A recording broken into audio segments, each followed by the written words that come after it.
മക്കളെല്ലാവർക്കും മെയ്ഗൽ ലേണിംഗിലേക്ക് സ്വാഗതം. അപ്പം നമ്മൾ ഇന്ന് ഓർഗാനിക് കെമിസ്ട്രിയുടെ ഒരു വീഡിയോ ആയിട്ടാണ് വന്നിരിക്കുന്നത്. അപ്പോൾ ഓർഗാനിക് കെമിസ്ട്രി പ്രശ്നമാണെന്ന് തോന്നുന്ന ഏതെങ്കിലും കുട്ടികളുണ്ടെങ്കിൽ ഈ രണ്ട് വീഡിയോ, ഒന്ന് ബേസിക് ഓർഗാനിക് കെമിസ്ട്രിയുടെ ഒരു വീഡിയോ ഞങ്ങൾ ചെയ്യുന്നത്, ഹൈഡ്രോ കാർബൺ എന്ന ചാപ്റ്റർ വളരെ കുഞ്ഞു വീഡിയോ ആണ്, വളരെ കുറഞ്ഞ സമയം കൊണ്ട് ഓൾമോസ്റ്റ് എല്ലാ ടോപ്പിക്കും കവർ ചെയ്യുന്ന ഒരു രണ്ട് വീഡിയോസ് ആണ് ചെയ്യുന്നത്. അങ്ങനെ ഓർഗാനിക് കെമിസ്ട്രി +1 സയൻസിൽ പഠിക്കുന്ന ഏതെങ്കിലും കുട്ടിക്ക് ഓർഗാനിക് കെമിസ്ട്രി പ്രശ്നമാണ് എന്നുള്ള എന്തെങ്കിലും തോട്ട് ഉണ്ടെങ്കിൽ അത് മുഴുവനും നിങ്ങൾ തലയിൽ നിന്ന് എടുത്തു കളയാൻ പറ്റുന്ന രണ്ട് വീഡിയോസ് ആണ്. മക്കളെ ശ്രദ്ധിക്കുക. അപ്പൊ നമ്മൾ ക്വസ്റ്റ്യനിലേക്ക് പോവാണ്. സം ബേസിക് ഓർഗാനിക് കെമിസ്ട്രിയിലെ ക്വസ്റ്റ്യൻ ആണ് ഫസ്റ്റ് ഡിസ്കസ് ചെയ്യാൻ പോകുന്നത്. റെഡി അല്ലേ? അപ്പൊ first question, delocalisation of sigma electron. Sigma ഇലക്ട്രോണുകളുടെ ഡീലോക്കലൈസേഷൻ ഒരു പേര് വിളിക്കും. എന്താണ് ഡീലോക്കലൈസേഷൻ ഓഫ് സിഗ്മ ഇലക്ട്രോൺ? അതിന് വിളിക്കുന്ന പേരാണ് ഹൈപ്പർ കോൺജുഗേഷൻ. മക്കൾ കാണുന്നുണ്ടോ? Delocalisation of sigma electron is known as hyper conjugation. നമ്മൾ രണ്ടാമത്തെ ക്വസ്റ്റ്യനിലേക്ക് പോവാണ്. റെഡി? എന്താണ് പൈ ഇലക്ട്രോണുകളുടെ delocalisation? Delocalisation of pi electron എന്താണ്? ഡീലോക്കലൈസേഷൻ ഓഫ് പൈ ഇലക്ട്രോണുകൾക്ക് വിളിക്കുന്ന പേരാണെന്ത്? റെസനൻസ് എന്നുള്ളത്. എന്താ പറയുക? റെസനൻസ്. അപ്പൊ പറഞ്ഞേ, delocalisation of sigma electron is known as hyper conjugation. മക്കളോട് എന്താണ് വാട്ട് ഈസ് ഹൈപ്പർ കോൺജുഗേഷൻ എന്ന് ക്വസ്റ്റ്യൻ വന്നാൽ ഇത്ര മാത്രം എഴുതിയാൽ മതി. എന്താ? Delocalisation of sigma electron. അപ്പൊ റെസനൻസ് എന്താണെന്ന് ചോദിച്ചാലോ, delocalisation of pi electrons are known as resonance. അപ്പൊ മൂന്നാമത്തെ ക്വസ്റ്റ്യൻ എന്താ? മൂന്നാമത്തെ ക്വസ്റ്റ്യൻ, ഹോമോലോഗ്സ്. എന്താ homologues? Homologues are differ by CH2 group. Okay, നമ്മുടെ എക്സാമ്പിൾ നോക്കുകയാണ്. ഇതാ ethanol CH3 CH2OH, ethanol CH3 CH2OH and CH3 CH2OH. ഇത് രണ്ടും ഹോമോലോഗ്സ് ആണ് അല്ലെ? ഇവര് രണ്ടുപേരും ഹോമോലോഗ്സ് ആണ്. ഈ രണ്ട് മോളിക്കൂൾ തമ്മിൽ എന്തിനാ ഡിഫറൻസ് ആണുള്ളത്? CH2ന്റെ വ്യത്യാസമാണുള്ളത്. അപ്പൊ ഇവര് രണ്ടുപേരും ഹോമോലോഗ്സ് ആണോ? CH3 CHO CH2 CHO. ഇവർ രണ്ടുപേരും ഹോമോലോഗ്സ് ആണോ? CH3 CH2 CO CH3. ഇവർ രണ്ടുപേരും ഹോമോലോഗ്സ് ആണോ എന്ന് വെച്ചാൽ ഇവർ രണ്ടുപേരും ഹോമോലോഗ്സ് അല്ല. ഇവര് രണ്ടുപേരും ഹോമോലോഗ്സ് അല്ല. കാരണം ഇവിടെ രണ്ടുപേരും രണ്ട് ഫങ്ഷണൽ ഗ്രൂപ്പ് ആണ്. ഇത് ആൽഡിഹൈഡ് ആണെങ്കിൽ എന്താ? കീറ്റോൺ ആണ്. അപ്പൊ എന്താ homologues? Homologues are differ by CH2 group. Ready അല്ലേ? 2 molecules are differ by CH2 group. But എന്തായിരിക്കണം? സെയിം ഫങ്ഷണൽ ഗ്രൂപ്പ് ആയിരിക്കണം. റെഡി? സെറ്റ് ആണ്. അപ്പൊ അടുത്ത ക്വസ്റ്റ്യനിലേക്ക് നമുക്ക് കിടക്കാം. Ethane and propane are homologues. ഈഥെയ്നും പ്രൊപ്പെയ്നും ഹോമോലോഗ്സ് ആണ്. റെഡിയാണ്? The common formula of common formula എന്താണെന്നാണ്. ഈഥെയ്നും പ്രൊപ്പെയ്നും ഹോമോലോഗ്സ് ആണെങ്കിൽ അവരുടെ കോമൺ ഫോർമുല എന്താണ് എന്നുള്ളതാണ് ക്വസ്റ്റ്യൻ. നമ്മൾ നോക്കാം. ഈഥെയ്ൻ CH3 റെഡി അല്ലേ? ഈഥെയ്ൻ. അടുത്ത് പ്രൊപ്പെയ്ൻ CH3 CH2 മക്കൾ ഇവരുടെ കോമൺ ഫോർമുല എന്ന് പറഞ്ഞേ. ആൽക്കൈന്റെ കോമൺ ഫോർമുല എന്താ?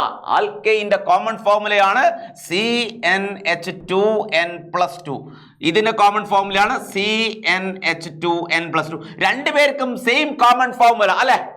അപ്പൊ ഈഥെയ്നും പ്രൊപ്പെയ്നും ഹോമോലോഗ്സ് ആണ്. Molecules are differ by CH2 group. Ready അല്ലേ? Ethane and propanes are homologues. The common formula is, ഇവരെ രണ്ടുപേരുടെയും കോമൺ ഫോർമുല എന്താ? CnH2n+2. റെഡി? സെറ്റ്. അടുത്ത question, the shifting of sigma electron. ഒരു sigma electron shifting of sigma electron due to the presence of electron withdrawing group or electron releasing group. ഒരു organic കോമ്പൗണ്ടിൽ electron withdrawing ഗ്രൂപ്പോ electron releasing ഗ്രൂപ്പോ വന്നാൽ sigma ഇലക്ട്രോണുകൾ shift ചെയ്യും. ആ ഷിഫ്റ്റിങ്ങിനെ വിളിക്കുന്ന പേരാണ് ഇൻഡക്റ്റീവ് എഫക്ട്. എന്താ വിളിക്കുക? Inductive effect. ഒന്നുമില്ല മക്കളെ, ശ്രദ്ധിച്ചോ. ഒരു കാർബൺ ചെയിൻ ആണ്. ഈ കാർബൺ ചെയിനിൽ ഇലക്ട്രോൺ വിഡ്രോയിങ് ഗ്രൂപ്പ് വരെ. X is an electron withdrawing group. Clear അല്ലേ? അല്ലെങ്കിൽ ഒരു കാർബൺ ചെയിനിൽ Y എന്നൊരു ഗ്രൂപ്പ് വരാം. Y is an electron releasing group. എന്നാൽ ഈ സിഗ്മ ഇലക്ട്രോണുകൾ സ്ലൈറ്റ് ആയിട്ട് ഇങ്ങോട്ട് ഷിഫ്റ്റ് ചെയ്യും. ഈ ഷിഫ്റ്റിങ്ങിനെ വിളിക്കുന്ന പേരാണെന്ത്? Inductive effect. റെഡി അല്ലേ? അപ്പൊ shifting of sigma electron due to the presence of electron withdrawing group or electron releasing group. മക്കളെ, ഓർഗാനിക് കോമ്പൗണ്ടിൽ ഇലക്ട്രോൺ വിഡ്രോയിങ് ഗ്രൂപ്പ് ആണുള്ളതെങ്കിൽ നമുക്കതിനെ -I എന്നും, ഇലക്ട്രോൺ റിലീസിംഗ് ഗ്രൂപ്പ് ആണുള്ളതെങ്കിൽ നമുക്കതിനെ വിളിക്കാം +I എന്ന് വിളിക്കാം. അപ്പൊ ഇൻഡക്റ്റിവിറ്റി ക്ലിയർ അല്ലേ? അപ്പൊ എന്താ inductivity? Shifting of sigma electron due to the presence of electron withdrawing group or electron releasing group. അടുത്ത ക്വസ്റ്റ്യനിലേക്ക് പോവാം. Next question, yes, complete transfer of pi electron due to the presence of a reagent. ഒരു റിയാക്ടന്റിലേക്ക് pi ഇലക്ട്രോണുകളുള്ള ഒരു റിയാക്ടന്റിലേക്ക് ഏതെങ്കിലും റിയേജന്റുകൾ വന്നാൽ pi ഇലക്ട്രോണുകൾ complete ആയിട്ട് ട്രാൻസ്ഫർ ചെയ്യപ്പെടും. ഏതെങ്കിലും ബോണ്ടഡ് ആറ്റത്തിലേക്ക് ട്രാൻസ്ഫർ ചെയ്യപ്പെടുമെന്ന്. ആ ഫിനോമിന വിളിക്കുന്ന പേരെന്താണെന്നാണ് അവർ ചോദിച്ചത്. It is known as electromeric effect. എന്താ വിളിക്കുക? Electromeric effect. അപ്പൊ എന്താ electromeric effect? Complete transfer of pi electron due to the presence of a reagent. ഒരു റിയാക്ടന്റിലേക്ക് പൈ ഇലക്ട്രോൺ ഉള്ള റിയാക്ടന്റിലേക്ക് ആര് വരിക? റിയേജന്റ് വന്നാൽ പൈ ഇലക്ട്രോണുകൾ കംപ്ലീറ്റ് ആയിട്ട് എന്ത് ചെയ്യും? ട്രാൻസ്ഫർ ചെയ്യപ്പെടും.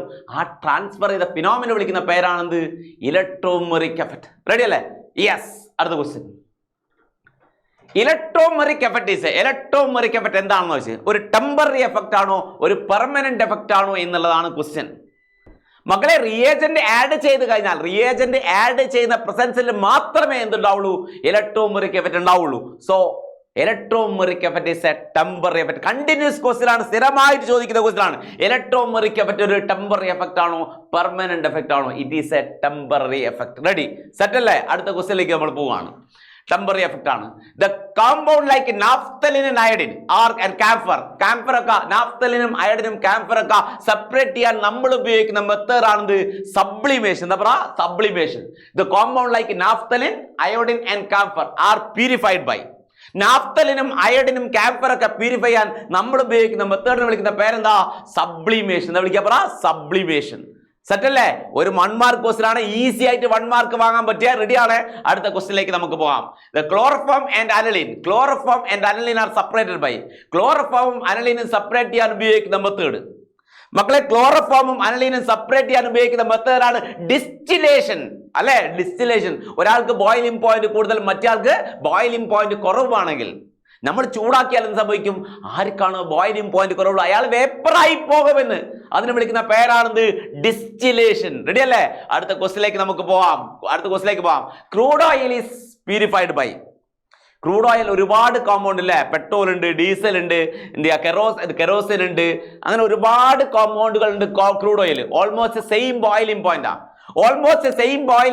ഉള്ള കോമ്പൗണ്ടുകളെ സെപ്പറേറ്റ് ചെയ്യാൻ നമ്മൾ ഉപയോഗിക്കുന്ന മെത്തേഡാണ് ഫ്രാക്ഷണൽ ഡിസ്റ്റിലേഷൻ.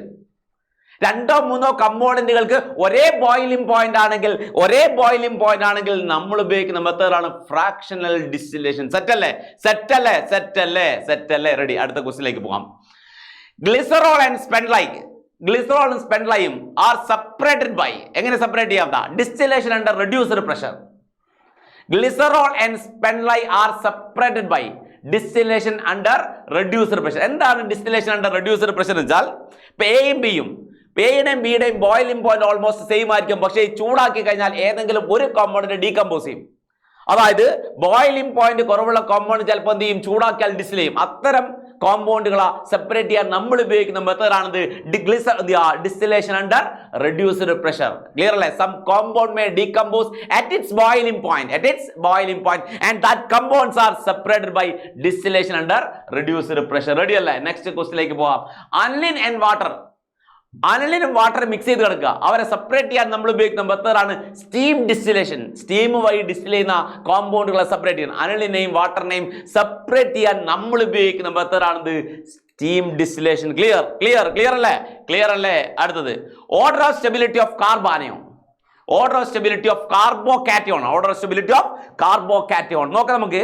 ഈ കാർബോകാറ്റയോൺ വിളിക്കുന്ന പേരാണ് ടെർഷ്യറി കാർബോകാറ്റയോൺ. ഈ കാർബോകാറ്റയോൺ നമ്മൾ വിളിക്കുന്ന പേരാണെന്ത്? Tertiary carbocation. എന്താ വിളിക്കുക? പറ, tertiary carbocation.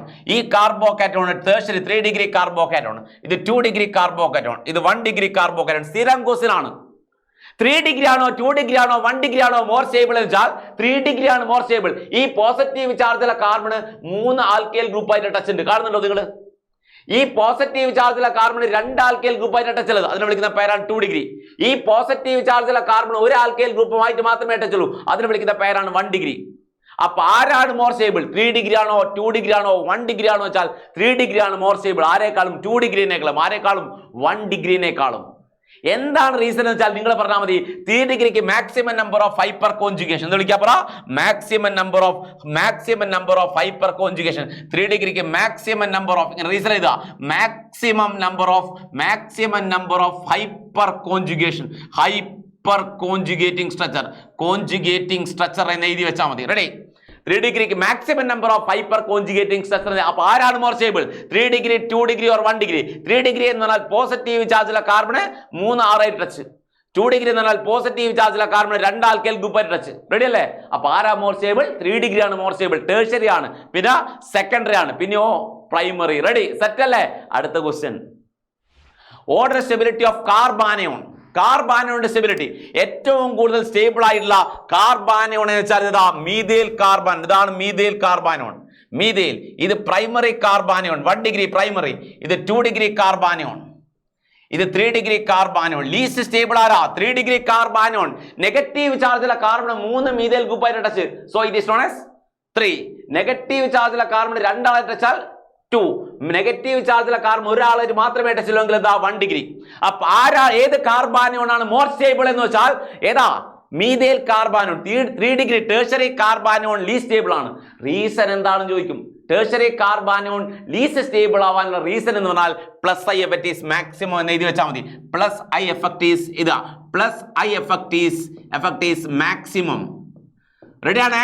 Plus I effect കൂടിയാൽ പ്ലസ് ഐ എഫക്റ്റും പ്ലസ് ഐ എഫക്റ്റും കാർബാനയോൺ സ്റ്റെബിലിറ്റിയും ഇൻവേഴ്സ് ആണ് മക്കളെ. കാർബ് ആനിയോൺ സ്റ്റെബിലിറ്റി ഇൻവേഴ്സ് ആണ്. പ്ലസ് ഐ എഫക്ട് കൂടിയാൽ carbanion stability കുറയുമെന്ന്. Plus I effect കൂടിയാൽ കാർബാനയോൺ സ്റ്റെബിലിറ്റി കുറയും. ആൽക്കൈൽ ഗ്രൂപ്പിന്റെ എണ്ണം ഇവിടെ 3 എണ്ണമാണ്. ഇവിടെ ആൽക്കൈൽ ഗ്രൂപ്പിന്റെ എണ്ണം 2 എണ്ണമാണ്. ഇവിടെ ആൽക്കൈൽ ഗ്രൂപ്പിന്റെ എണ്ണം 1 ആണ്. ആൽക്കൈൽ ഗ്രൂപ്പിന്റെ എണ്ണം കൂടുന്നതിനനുസരിച്ച് പ്ലസ് ഐ എഫക്ട് കൂടും. പ്ലസ് ഐ എഫക്ട് കൂടിയാൽ കാർബാനയോൺ സ്റ്റെബിലിറ്റി കുറയുമെന്ന്. റെഡി? അടുത്ത ക്വസ്റ്റിലേക്ക് പോവാം. In Lassen's test for halogen, they are precipitated as. Clear അല്ലേ? Lassen's test ഹാലോജനെ ടെസ്റ്റ് ചെയ്യാൻ ഉപയോഗിക്കില്ല. ഹാലോജന ടെസ്റ്റ് ചെയ്യാൻ ഉപയോഗിക്കും. ഒരു ടെസ്റ്റ് ട്യൂബിലേക്ക് 1 ml ലെസേൻസ് എക്സ്ട്രാക്ട് എടുക്കുന്നു. 1 ml ലെസേൻസ് എക്സ്ട്രാക്ട് എടുക്കുന്നു. അതിലേക്ക് നൈട്രിക് ആസിഡും സിൽവർ നൈട്രേറ്റും ആഡ് ചെയ്യാം. നൈട്രിക് ആസിഡും സിൽവർ നൈട്രേറ്റും ആഡ് ചെയ്താൽ വൈറ്റ് പ്രസിപ്പിറ്റേറ്റ് ഫോം ചെയ്യും. White AgCl white precipitate form ചെയ്യും. അപ്പൊ നമ്മൾ പറയും ക്ലോറിൻ പ്രസന്റ് ആണ്, AgCl ആണ്. ഓഫ് വൈറ്റ് ആണ് ഉള്ളതെങ്കിൽ AgBr ആണ്, AgBr. യെല്ലോ ആണെങ്കിൽ AgI ആണ്, AgI. വൈറ്റ് ഉണ്ടായാൽ ക്ലോറിൻ, വൈറ്റ് ഉണ്ടെങ്കിൽ ക്ലോറിൻ. ഓഫ് വൈറ്റ് ആണെങ്കിൽ ബ്രോമിൻ ആണ്, യെല്ലോ ആണെങ്കിൽ മക്കളെ പറ അയോഡിൻ ആണ്. അപ്പൊ എന്താ ചെയ്യാ? 1 ml എക്സ്ട്രാക്ട്, 1 ml ലെസേൻസ് എക്സ്ട്രാക്ട് എടുക്കുന്നു. അതിലേക്ക് നൈട്രിക് ആസിഡും സിൽവർ നൈട്രേറ്റും ആഡ് ചെയ്യുന്നു. വൈറ്റ് പ്രസിപ്പിറ്റേറ്റ് ആണ് ഉണ്ടാവുന്നതെങ്കിൽ അത് ക്ലോറിൻ ആണ്. ഓഫ് വൈറ്റ് ആണ് ഉള്ളതെങ്കിൽ അത് ബ്രോമിൻ ആണ്. യെല്ലോ ആണെങ്കിലോ അയോഡിൻ ആണ്. അപ്പൊ ക്ലോറിൻ ആണെങ്കിൽ AgCl ഫോം ചെയ്യും. ആ AgCl ആണ് വൈറ്റ്.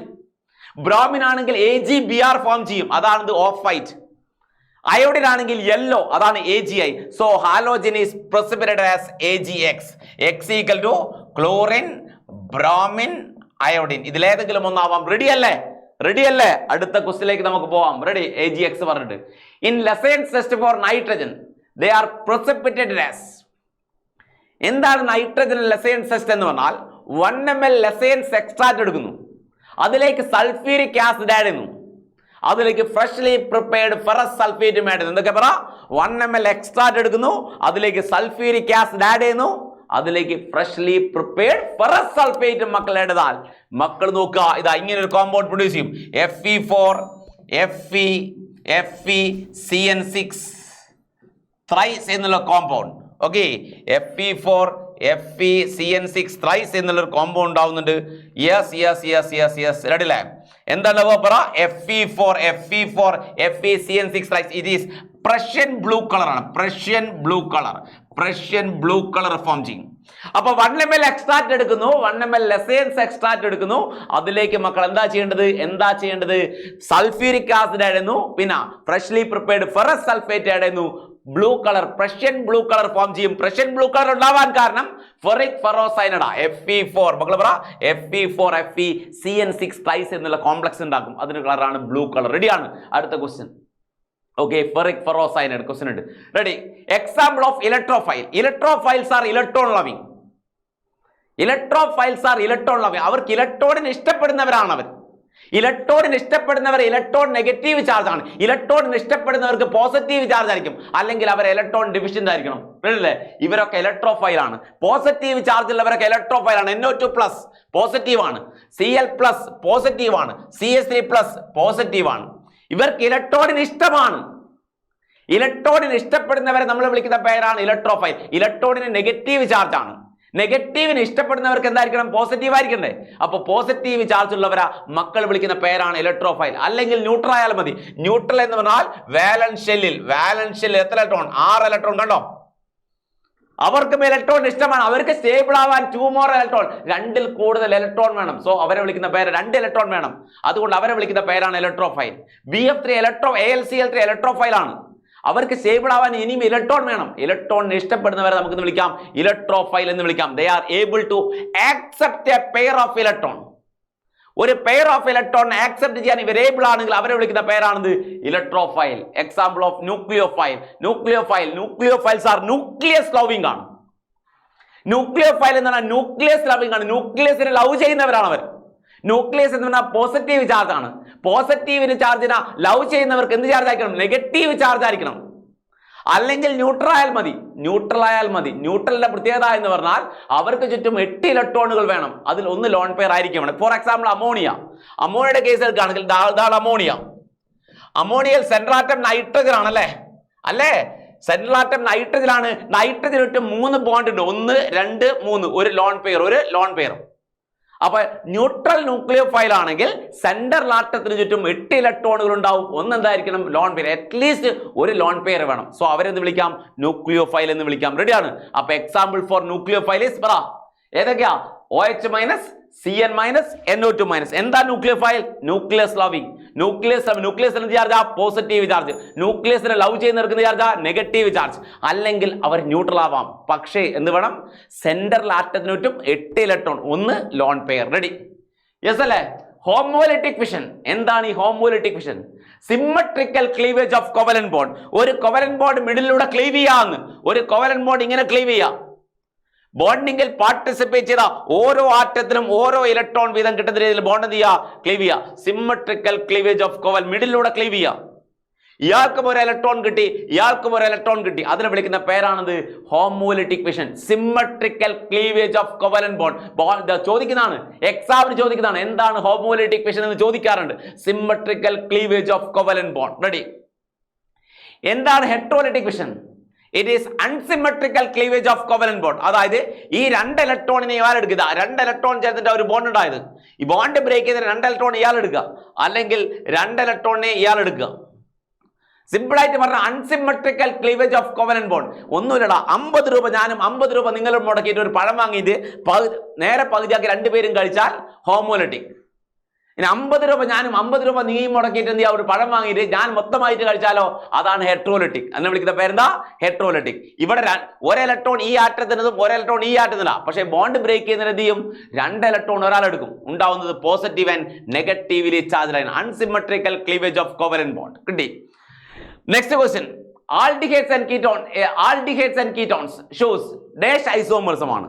ആൽഡിഹൈഡ് നോക്കാം, മക്കൾ നോക്കുക. ഇതാണ് ആൽഡിഹൈഡ്. നോക്കിക്കോ, CH3CHO. ഇതിനെ വിളിക്കുന്ന പേര് നോക്കിക്കോ, CH3CH2CHO. റെഡി? ഇത് ആൽഡിഹൈഡ് ആണ്. ഇതിനെ വിളിക്കുന്ന പേരാണ് ആൽഡിഹൈഡ്. CH3COCH3 ഇത് കീറ്റോൺ ആണ്. മക്കളെ, ഇവർ രണ്ടുപേരുടെയും മോളിക്കുലർ ഫോർമുല സെയിം ആണ്. ആൽഡിഹൈഡിന്റെയും കീറ്റോണിന്റെയും മോളിക്കുലർ ഫോർമുല സെയിം ആണ്. പക്ഷേ ഇവരുടെ ഫംഗ്ഷണൽ ഗ്രൂപ്പ് ഇത് CH3CHO, ഇത് CO ആണ്. ഇത് ആൽഡിഹൈഡ് ആണ്, ഇത് കീറ്റോൺ ആണ്. രണ്ടുപേർക്ക് സെയിം മോളിക്കുലർ ഫോർമുല, പക്ഷേ 2 ഫംഗ്ഷണൽ ഗ്രൂപ്പ് ആണ് ഇവർ തമ്മിൽ. സോ അവർ ഐസോമേഴ്സിനെ വിളിക്കുന്ന പേരാണ് ഫംഗ്ഷണൽ ഐസോമേഴ്സ്. എന്താ വിളിക്കുക? ഫംഗ്ഷണൽ ഐസോമേഴ്സും. സെയിം മോളിക്കുലർ ഫോർമുലയുള്ള 2 കോമ്പൗണ്ടുകൾ ഡിഫറെന്റ് ഫംഗ്ഷണൽ ഗ്രൂപ്പ് ആണെങ്കിൽ അവരെ വിളിക്കുന്ന പേരാണ് ഫംഗ്ഷണൽ ഐസോമറിസം. എന്താ വിളിക്കുക? Functional isomerism. റെഡി അല്ലേ? സെറ്റ് അല്ലേ? അപ്പോ ബേസിക് ഓർഗാനിക് കെമിസ്ട്രിയിൽ ഇമ്പോർട്ടൻ്റ് ആയിട്ടുള്ള കുറച്ച് ക്വസ്റ്റ്യൻ വളരെ കുറഞ്ഞ സമയം കൊണ്ട് നമ്മൾ അങ്ങ് പഠിച്ചു. ക്ലിയർ അല്ലേ? ഈ ക്വസ്റ്റ്യൻ പഠിക്കുന്നതോടുകൂടി ഏകദേശം അബൌട്ട് 50 to 60% മാർക്ക് നിങ്ങൾക്ക് ബേസിക് ഓർഗാനിക് കെമിസ്ട്രിയിൽ വാങ്ങാൻ പറ്റും. പിന്നെ IUPSC നോമൻക്ലേച്ചറാണ് കാര്യമായിട്ട് നോക്കാനുള്ളത്. റെഡി അല്ലേ? അപ്പോൾ മക്കളെ സെറ്റാണ്. അടുത്ത വീഡിയോയിൽ നമുക്ക് എന്തായിട്ട് കാണാം? ഹൈഡ്രോ കാർബണിന്റെ ഇതുപോലെ തന്നെ ഒരു 20 ഇമ്പോർട്ടൻറ്റ് ക്വസ്റ്റ്യൻ ഇൻക്ലൂഡ് ചെയ്തിട്ടുള്ള ഹൈഡ്രോ കാർബണിന്റെ വീഡിയോയുമായിട്ട് നമുക്ക് എന്ത് ചെയ്യാം? നെക്സ്റ്റ് കാണാം. Okay, by.